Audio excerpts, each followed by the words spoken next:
So ayun na nga, nag-crave ako ng balut dahil hindi ako makalabas. Meron akong nakita sa online. Ito guys is spicy. Yan, meron siyang dalawang flavor. Yung isa is 5 spice yata or 4 spice yata yun. Pero pinili ko yung spicy. Ayan siya guys. Yan. Ngayon, papakuluan natin ng 5 minutes lang daw. And then, tingnan natin kung masarap. Ayan guys, 5 minutes lang. Wait natin. Maluto. So ito na guys, luto na. Mainit-init. Ayan lasa nito. Wala itsura niya. Maliit lang siya. Ay. Grabe yung sabaw.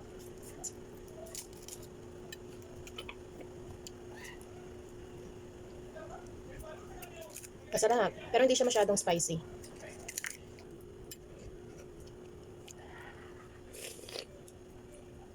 Hindi siya spicy. Ganyan pala itsura niya. Maliit lang yung sisiw. Maliit lang. Pero okay na to.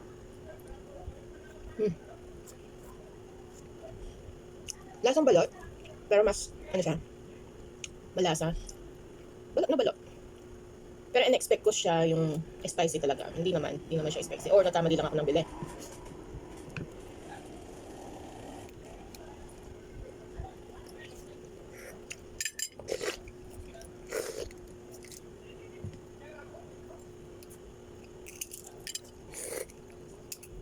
Sarap guys. Malit lang yung niya sisiw. Hindi nakakatakot kamukha nung sa atin. Pati buto makakain. Pangatlo na to guys. Sarap. Yung nauna, hindi ko nalagyan ng asin or suka. Ngayon naman, yung pangalawa nilagyan ko ng asin. Okay lang, masarap din. Masarap. Yung try natin na may suka.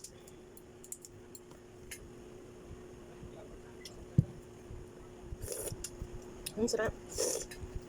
Sarap. Sarap na may suka. Mas gusto ko yung suka na manghang.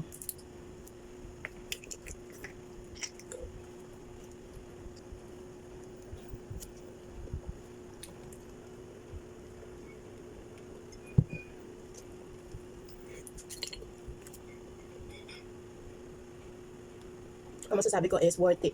Ang sarap.